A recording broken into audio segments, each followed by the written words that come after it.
Hey, good morning from sunny Bali. Happy Thursday. Happy Batik Thursday, in fact.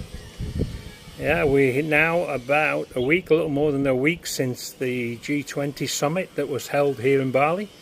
And I've got to say, from all intents and purposes, from an outsider looking in, I believe it was a very successful event. Indonesia did a good job hosting this summit. It's not always easy to get 20 world leaders in the same venue, and when you do, it's not that easy to get them agreeing on a lot of things, and which this is what happened in this summit. There's over 50 deliverables that have been agreed to, and now the proof will be in the execution thereof. But for me, I think it was a very, very successful event, and probably the key 5 takeaways would be, from my perspective at least, a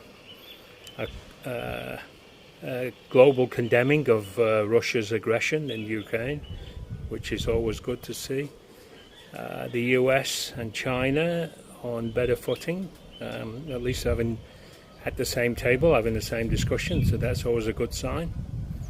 There's been a complete focus on the global economy and see what else people can do to limit this potential recession that's coming, and I believe it will.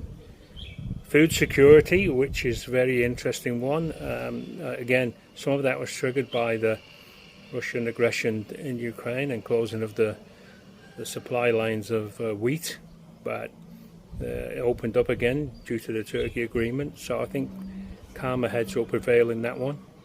It's a big one here for Indonesia as well, given the fact that 13% of Indonesia's GDP comes from agriculture.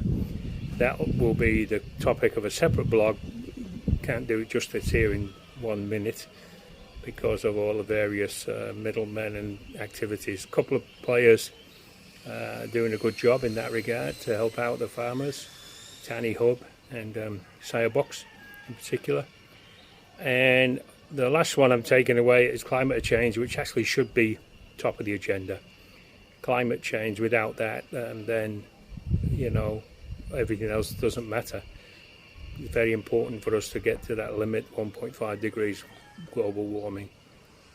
One good thing from the summit that came in Indonesia's favor is $20 billion US public-private, not a donation, but $20 billion worth of funding to be provided to assist with Indonesia weaning off their coal power fire stations and the investment in renewable energy. So I finished on climate change. That was $20 billion well spent, I believe. As I mentioned earlier, the trick will be in the execution thereof. So we'll be keeping an eye on it. Signing off. Thanks for your listening. Thanks for subscribing. Cheers, Frankie.